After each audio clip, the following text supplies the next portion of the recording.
matter that I can activate Arch Phoenix-Centric and blow up the domain, the deck still got hit anyway because if I didn't have that out, I was going to lose that game. Period. It just depends on if you are drawing out. Yeah. Especially like for me, like for as a salad player, like people are putting that into their deck, and after we set up our first turn board, like we have a roar set. So if I activate Sanctum and they have a response to it, like an Ash, I'm just gonna roar that Ash because if that goes through, then they just pass. Like I ran in a while. Needless to say, every time I resolved, I think I won that game. Yeah, no, I totally agree. I mean, I'm probably on the same thing as you guys. I mean, you'll hear. Didn't you get scythed? How many times did you get scythed today? Yeah, like 3 or 4 times. And today. Today. Okay, and here's the thing, guys.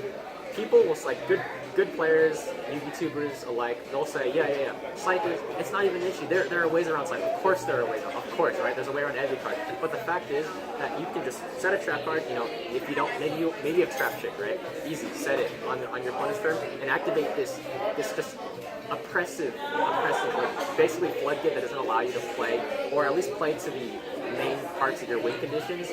I mean, again, we're going back to ease of access, right? It doesn't require anything.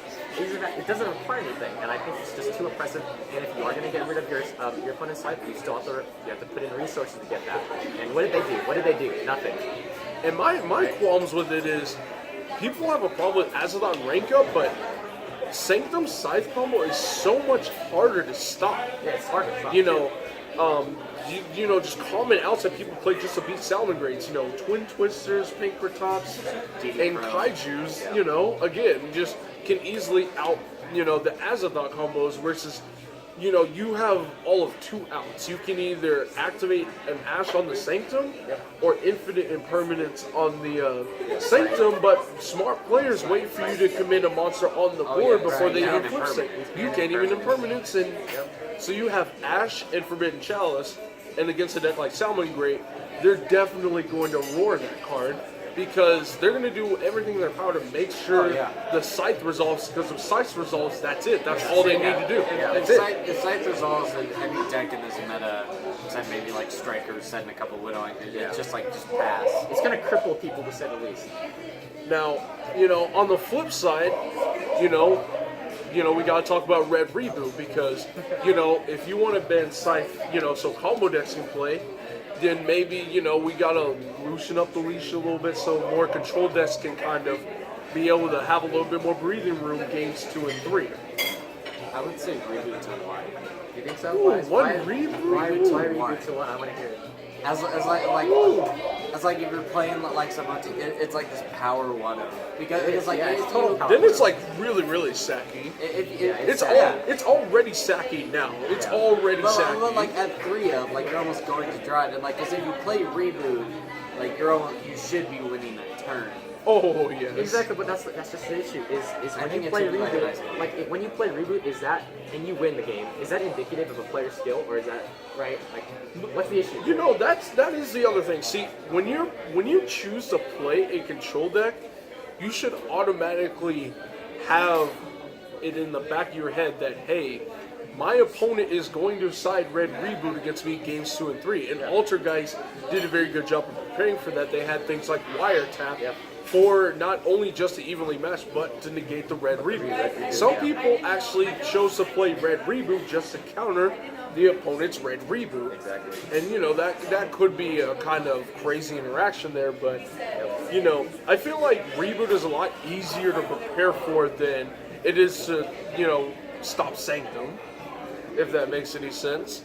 Not only that, but the decks that you're using Reboot against now, Salads, Subterra Guru, you know, all those decks, they're not just sitting on traps and that's it. They still have like 2-3 hand traps in their hand anyway. So even with the Reboot, you still may have to fight through 1 or 2 hand traps, and you may not even be able to close out that game. And if you don't close out that game, you're done. You know, in a sense, because they get to choose any trap in their deck and set. I mean, because that's like the downside. Is if you play Red Reboot, like if you make the choice to play Red Reboot, you're on a clock. Like you're on a clock. Well, that is you have to win. That's your turn. Yeah, that is your turn. You're winning that turn. You either win that turn or you lose. Or you lose. Here you point blank. Yeah. So I don't know about reboot because it's again, tough. if it resolves against a backward deck, that's almost 100% game. That's almost game, and this is only for the. And it's not like every deck can play reboot because only decks that can reliably OTK can play it. Yeah. And all that. But most decks, aside from Sky Spectres, can reliably OTK. So, let's talk about another good one. Sorry, you just go for it. There we go. What's your opinion on it? Well, thing is, at 3, a lot of people can use it. At 1, people won't like it, but let's think about what Saryuja Skull Dread does, right? So you're gonna amass all these well, okay. First of all, what decks are gonna play Saryuja Skull Dread? Let's think basically the danger grades. That's really what we see in the competitive scene nowadays. When you resolve Saryuja Skull Dread, what does it do? It basically it's this crazy enabler that might keep in mind does not have any of these hard once per turns like specific to the name of Saryuja Skull Dread. So you can keep making them. You amass it. With that said, if you limit it to 1, that will never happen, which is why I think that having Saryuja at 1 is healthier for the game. What do you think about that? Yeah, I mean, I would agree. The thing, like, the problem with Saryuja is that, like, the problem we're seeing now is when people make it. Right, Like, at one, it's a great link for it. It gives you it's a good. +1. Yeah. You can choose your hand. Yep. It's a free special summon. Like, it's Yeah. a great link for Really it. good. The problem is that it's not once per turn, so people make multiples and yeah. just digging and digging. Exactly, yeah. Especially in tandem with the ding. There's just so much digging power that I think limiting to once, like, it's a good limit. It's like giving it that hard once per turn that Konami didn't get. Yep.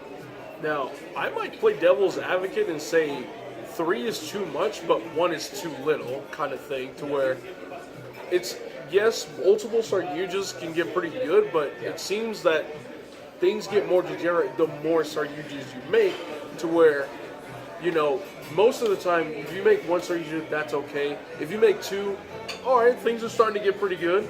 But 3, okay, that's when things are starting to get ridiculous. That's when you know that something's about to happen that shouldn't be happening on that 3rd one. Not to mention, I feel like Saryuja is more, you know, highly abused because of the ease of access, how easy it is to make it.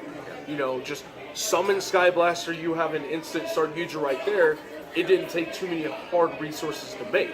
You know, there's so many ways to put free bodies on the board to make the actual cost and make the actual investment of making Saryuja nowhere near as bad as it used to be. Because when Saryuja first came out, people weren't really playing multiples because it was such a hard investment. It was a very, very hard investment at the time, you know, because all those token generators got hit, Firewall got limited, and all that stuff. So, you know, you're putting you were almost you're investing like 1 monster from your, like 2 to 3 monsters from your hand, and 1 monster from the deck to make Saryuja. You get an extra card in your hand. You have like 2 extra cards in your hand. Then you had to use those 2 extra cards in your hand to like make something with it after you basically linked off your entire board into a Saryuja. So I don't know, you know, I don't know where things kind of, you know, took a turn to where Saryuja is just super easy to make. Dangers. Now it was dangers. baby. So you just kind of What does he mean? He doesn't know. Dangers. We just got done talking Oh, with hold dangers. on, hold on. Ease of access. But even before we got the Dangers, Skull Dread at the point before Dangers came out was just really, really easy to make. But people weren't using it as much. And now, it's a problem. I wouldn't say that. Oh, before Dangers, hold on. Okay, we saw like Sky Strikers, Trickstars, and Dokis. You really didn't see it. You really did That not is see true. it. We had You Firewall. didn't see it You had until- top I feel like exactly. Saryuja is fine at multiples as long as it's not super easy to make it with 4 different names. But Dangers enable that, and guess what? Everybody plays. Everybody does play Dangers. Have you looked at the top? But, I think, like, but it doesn't help that you have cards like Sky Blaster too that No, it just doesn't kind of help. just It doesn't help at put all. out multiple tokens. So I mean that card might need to get addressed too. Some people say Sky Blaster is the best card in the game. I mean, I've heard people say that. I mean, Really? best people- normal summon. Best normal Not best summon. card, but best I mean, normal summon. yeah, but you know, just I'm not gonna say whether or not I think it's the best card, but the fact that pros are even, you know, at least debating the topic is a testament to the fact that it's a very, very effective card. Whether Just you're- free it's tokens it's is just really strong. I mean, it doesn't I mean, matter. you saw It's what so happened good. to like Goku with Dandelion. Yeah. Scapegoat. Like, It's too so good. Saryuja's like, It's the same thing. I'm on the side that it's the best normal summon. It's so good. I mean, it doesn't matter where you are in the game. I feel like if you're studying your combos, you use it. It's great. Simplified game state, broken, right? Whatever. You know, you can use it. It's good. But in my personal case, since like I like two-star uses for the fact that it's good for decks like more rogue-based decks that need to go into multiples, like let's say the Guard Dragon-based decks, and then you can argue that needs to be addressed in some way, form or fashion too, because Guard Dragons can get pretty ridiculous once they actually resolve a full combo and all that stuff. But Which is due to resolving multiple solutions. aside from exactly the how it Thunders, I think Guard Dragon is a beautiful thing that got introduced to dragon-based archetypes in No, general. I agree. I think it's just getting a little bit of use. Like, it's great. I think Guard Dragons, what they represent is great. They lock you out, but it's not a big deal, and they enable really, really cool plays, but they get abused. However, because of Guard Dragon's existence, people are now looking to cards like Darkness Metal getting hit or Dark Matter Dragon getting hit. And what's your Darkness Metal? That's the one that's more talked about. What do you think? What's your opinion on Darkness Metal? I don't play with Darkness Metal, so I don't really have much to say about it. But I think that you've played with it quite a bit. Oh yeah. So I mean, do you think that the boards that you're establishing utilizing Darkness Metal Dragon are boards that are healthy for the game? Oh no, the boards I established with with Darkness Metal is Darkness just Metal- 4 negates and a it's easy. Colossus. Darkness Metal is easy. Especially with the lips. And even if you Summon it from dead. then yes, It's so easy. even if you open it, it's still live. So You can still just banish the dragon, drop it to the board, special summon it. But you don't see it in, let's say, Thunder decks, because Thunder decks don't need to play Darkness Metal. They can't effectively play Darkness Metal because the only thing you're realistically going to summon is Eclipse Wyvern, and you would lose an Eclipse Wyvern effect to grab a banish card if you did such thing. Or Diabolos, but that's already assuming you open in your hand, you kind of bricked, maybe. But that's a whole different thing. What is your opinion on Darkness Metal? I think with Darkness Metal, it's fine, for summon, but it just goes back to where it's not that hard of a return, where you can just do it multiple times. It's like with Star Users, just resolving it multiple times. I think, it's a good play. Ellipsy, get out Darkness Metal, you get a dragon on board, that's fantastic. But to keep summoning the same one over and over and occurring it, just keep what? summoning. Now that we're on topic of the recursion and the not part plus return, what do you guys think about the 4 or 5 card hand loop that things like Levianeer, Diabolos bring to the table? Because that's been really popular as of late. It's not okay. So it's not the same card, looping Right, the yeah, hand. but So the fact it's just if you can figure out a combination of different cards to do it, then go for it. Whatever. See, the difference, Levianeer and Diablos, They're both hard searchable. ones returns. Yeah, but both hard ones. at the same time, they are both searchable by Eclipse Wyvern though, Yeah. which you do get And access Eclipse to. Wyvern is very easy to get access to, yeah. Yeah, you saw how easily I used Eclipse Wyvern earlier today. Yeah. But in my opinion, just Darkness Metal is just really, really good for Dragon decks in general, because Dragon decks aren't really the cream of the crop. Now back then, every single Dragon-based archetype that got released just came out immediately tier 1. Don't get me wrong, but nowadays, you got decks like Red Eyes, Blue Eyes, Guard Dragons, Hieratics. Actually, they're about to get their Hieratic Link Monster in a few days, and things like that. I feel like Darkness Metal is just, I feel like it's just a good tool for decks like those to use. And again, it's not like Danger Thunder is using the card, because they don't. Thunder don't use the card. I don't understand why Darkness Metal is even a card, that's, I don't know why that's a topic of debate, because Thunders don't use it. Maybe it's Crusadia Guard Dragons that people are talking about, when you put up Nat Beast and Gamma Seal and It's all that more other so for stuff. that, the Crusadia card. I mean, that's a hard-going first deck, though. No, I think it's a bit of speculation, but the whole Vrains era, Konami has said, for me, I watched the anime, and they've said they want to make the anime archetypes more meta-defined, as you see what they did with Salamangreat. We got the revolver stretcher deck now. It's if that gets the treatment that Salamangreat got, they're all dragons. I think that might be the next. There's a lot of support. There's Yeah, it's all speculation, but maybe they might ban it just for future.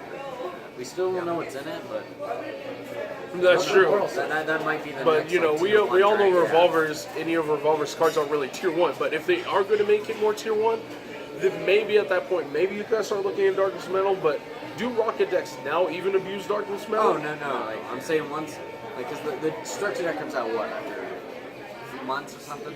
Now, there's one other dragon card I want to talk about that is starting to, get on people's radars, and that's Dark Matter Dragon.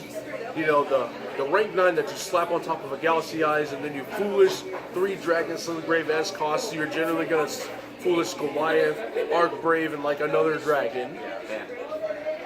Hey, that was fast. Because I never played in a format with dragon rulers, and they can't exist at the same time. I want to play with You dragon want to rulers. play with dragon rulers? I've never played with them, Man. but I think like insane. it becomes degenerate when you're sending for cost. Yeah, when you that's send the for thing. cost, That's the it's thing that insane. makes me mad. Is send for I mean, cost. honestly, I feel like even sending for cost doesn't really matter because generally at that point in your combo to where you actually summon the dark matter, probably got your stopped. your opponent's probably already out of interruptions anyway. they probably use all when of you get that late into the combo to where you actually summon a dark matter, I feel like if they had any interruptions, they would have already played I them. mean, yeah. Like, I feel like there is, like, because the big combo everyone's talking about is sending the Arc Brave and the Morphage Goliath. Oh yeah. But, like, yeah, there are ways to stop that, especially, with everyone earning call by the grave. Yeah, I was- There are ways to stop it. Like, I don't think it's a big issue right now, but I think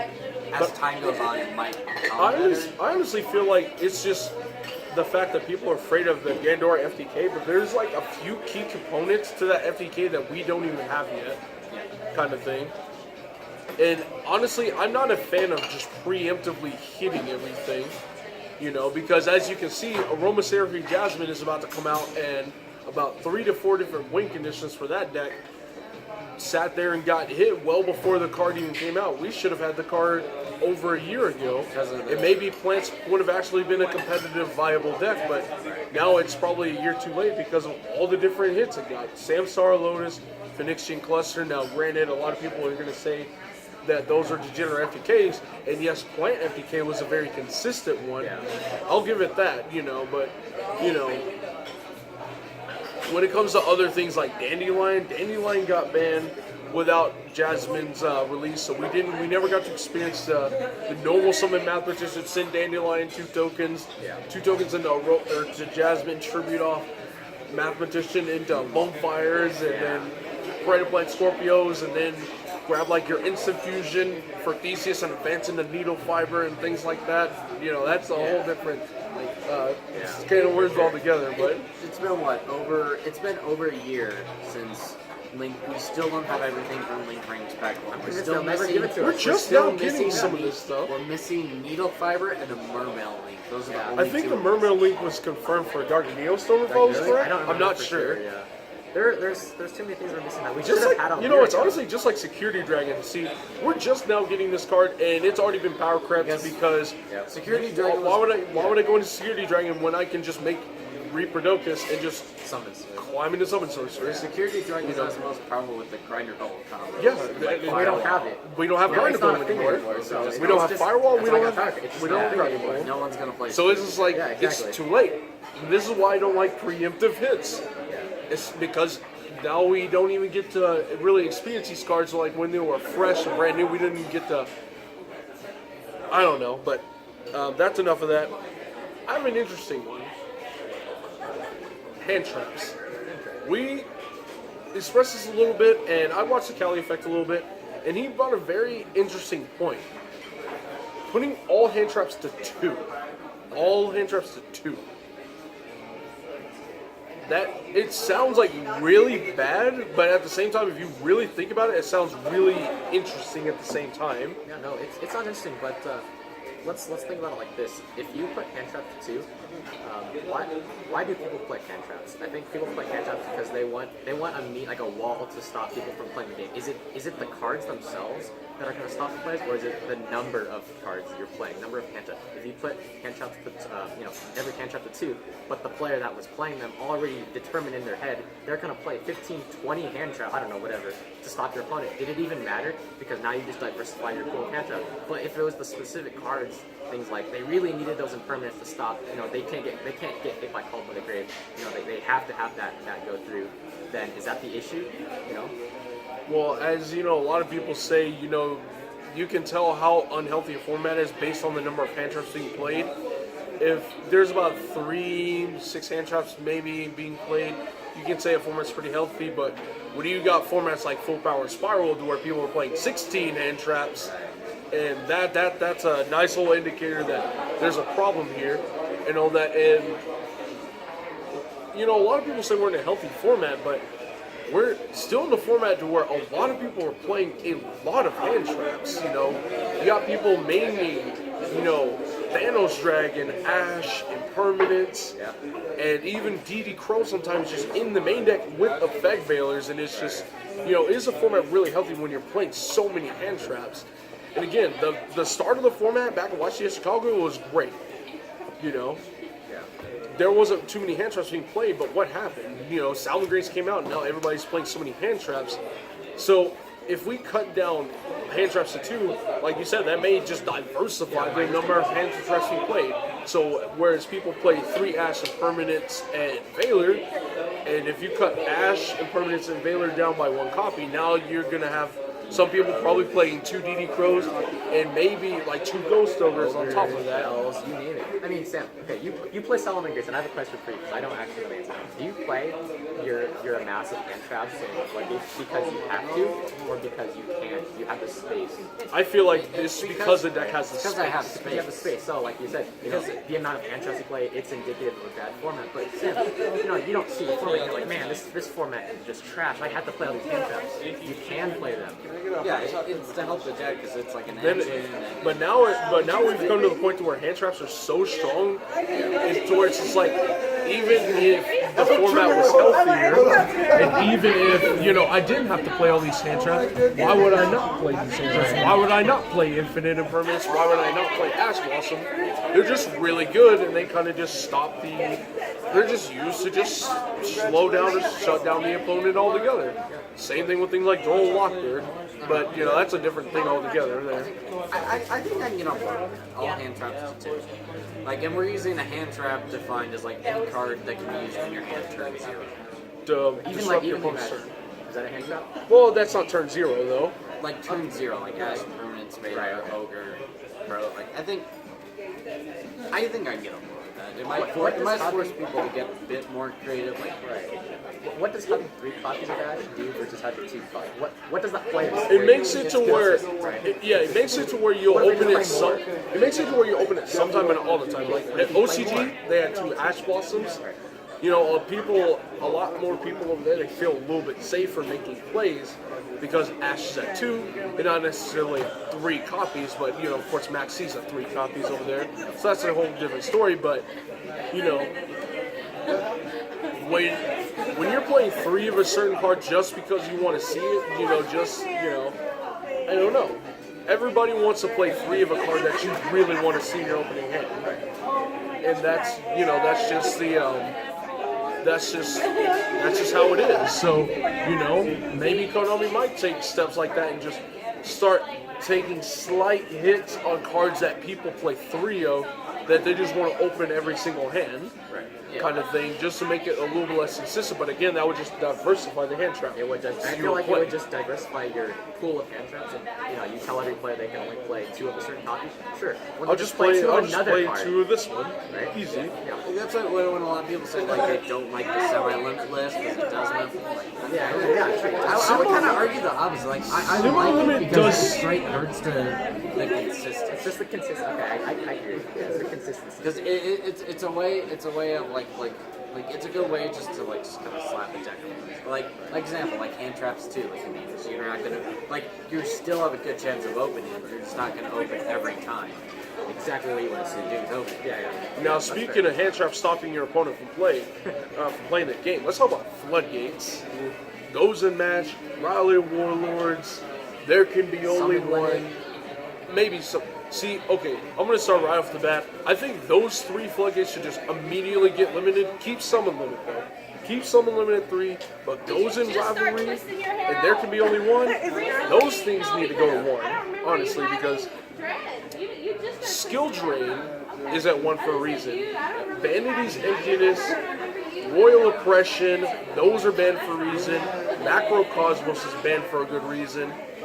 Regardless of how many spell and trap removal cards we have available, if you don't have them, that can just outright win them or lose you the game just by itself. It can win. Just like that. Against the right deck, against any deck that accesses the extra deck, cards like Goes In and Rivalry can just win because Never access Phoenix. yeah, you can never access Nightmare Phoenix unless your deck is all fire or all fiend kind of thing, because everybody's extra decks is just so flavorful except Salmon Great for some reason. Another reason why I don't like, well, that's one of, there's a lot of reasons why I don't like Salmon Great, but I don't know. the thing about it is just, it's so strong. It's so strong because it's like you have to have the answer. You have to hard draw a specific out, I totally to cards like that, to where, I have to, if my deck really struggles against floodgates, I find myself having to play 3 Red Reboot, 3 Twin Twisters, and 3 Galaxy Cyclones in my side, or even 3 Denkos in my side deck, just to make sure I don't immediately lose to a Goes In, or there can be only one. Because it's like if I don't have, and even if I can side all those cards, sometimes I still don't even open those cards, and I just flat out lose to the floodgate, just like that.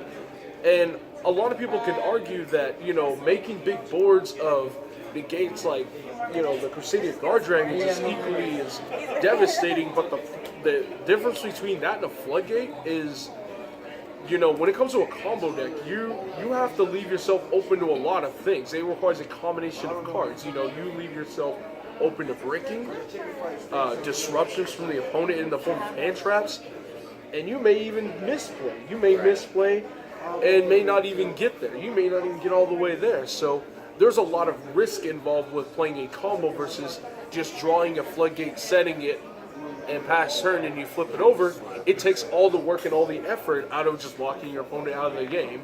And, before it wasn't too much of a problem, but now it's becoming a very, very inherent issue that a lot of people are finally taking note of, to where it's really, really oppressive. Like, really oppressive. In the sense to where it's just, it's the same thing, a full power spell or full power Goki. If I don't have a hand trap, I lose. But it's no different from, the floodgates. If I don't open a back row removal, I lost the game immediately. So this is what you're telling me. So you're saying that the ability of a combo player to play around the hand trap is indicative of their skill. That's why it's healthier to have, a format where you can play against hand trap, play through them by being a skillful player. When you play against a floodgate deck, right? There is no showing your skill. That is true. Right. It's like you just lose to it. I feel like you can be the best player in the game and have all the different ways to play around different interruptions and still just outright just get shut down by one If you floodgate. don't have the answer to the floodgate, it doesn't matter how big you are. You can't play around a Veil or an Ash. If you can't out the floodgate, you don't win the game. Last week I was playing against Alter guys, flipped Goes In and won. Yeah. So Because they get they're all different attributes. Yeah, They got multi-faker effect, flip Goes In. Yeah. Still I almost feel just like the auto- floodgates just take the skill out of the gameplay in a sense, because again, interruptions is one thing. That can be played around. See, when people make the argument to keep floodgates in the game, they say just play around it. The problem is with floodgates, you can't play around it. Floodgates dictate how you play. The floodgate says it forces you to play a certain way, and if your deck can't do that, then you are not going to play. right, yeah. That's exactly what the floodgate says. Play this way. Oh, I'm sorry, you can't play this way? Well, then I guess you're not playing. All right, like I'm on board with all this floodgates going on. That's fair. I'm like, But summon limit is yeah. one to where it doesn't like shut you down. It doesn't like shut down gameplay. You know, you can summon twice and do some things. You know, same thing with a similar card like Summon Breaker, the field spell to where if you summon a third time, it becomes the end phase. There's a colon there. There's a nice little colon to where if I go summon once, summon twice, and I make Nightmare Phoenix, it activates, but I go Chain Link 2 Phoenix and I can blow it up. I have some sort of option there to deal with it. You know what I mean? Now, Summon Limit, you know, is a little bit of a better check and balance because, you know, it also hurts the player using it. Right. You know, unless you're playing a deck like Guru Control or True Draco, only those two decks really. Which like if we put those like floodgates to one, like it would kind of put them in a bit of. Well, that's check kind of a too. weird Like, thing. if we're putting like rivalry goes in and like there can only be one like to one. I think Monarchs or Rot should go to one. Yeah, 4 skill drains is pretty Personally, ridiculous. Four It's skill insane. drains in Yeah. a deck. So that's the consistency piece. Like, if we talk about putting a floodgate to one, what does that? Well, what kind of implications does one have? Because like you play one. It does make it a lot more sacky though, but decks that play floodgates can play multiple floodgates. Exactly, they play multiple. So like, if you put a card to one, it means you'll eventually draw it. Eventually, you know, I'm not saying you're going to be consistent with it. It's sacky, right? No, but especially like in decks, like two Draco, I would Right, draw. if you can play so many. You Yeah, know, True Dracos at the end play of the like day- 20 draw search cards. Right. They can draw through half their deck Exactly. turn one. If we limit those to one, it might deal, so instead of having to deal with like Yeah. two Monarchs or two Exactly, floodgates, yeah. you just deal like one. and then One, make yeah. one. Oh, I don't know if I Like told you this solid. story, Yeah. but back when True Dracos and Pendulums were the best decks back April of last year, Extreme Force. I went to San Antonio Regionals. I was playing World Chalice, of course, because I always go to events with that deck. Yeah. And I went completely undefeated all the way to round 7. I completely dodged the True Draco matchup. Round 7, 8, and 9, I played against 3 True Dracos in a row and lost to all of them. Now, what made it even worse was my round 8 opponent. He had just got into the game that Monday. And that the regional was on Saturday, so literally this is the first time. He wasn't a returning player, and yeah, he got into the game for the first time. Now you're meaning to tell me that 5 days of getting into the game fresh, you can get your invite. He got his invite to Nationals with True Draco, 5 days fresh into the game. That is, it just shows you just how mindless a deck that could. And again, it wasn't even Masterpiece because I did not struggle with Masterpiece because I always tributed a trap card for Masterpiece. I played Forbidden Chalice in the mains. At the time, I made Kaijus. The Masterpiece wasn't the problem. It was all of the floodgates. It was the rivalries, the goes-ins, the anti-spell fragrances, the Imperial Orders, and all of that stuff. It's just, in multiples, it's just so oppressive. And it's because they're all at 3, you're guaranteed to see at least one of them within your first few cards if you didn't already open in your Especially open hand. drawing 15. And then you would just, and then games 2 and 3, you would just side Imperial Orders or Imperial Iron Walls and just stop it evenly, and or stop a deck from functioning altogether, and just tribute it off when you're done. But again, it just, when people say floodgates are a necessary evil, I honestly believe that floodgates really just lower the skill cap it takes. You know, honestly, I feel like it just takes the skill out of a lot of it, especially when you know, it really speaks volumes when a person can get into the game and 5 days later can get his invite. You know, it shouldn't be that brainless because it took me a while before I got my first invite. Yeah. You know,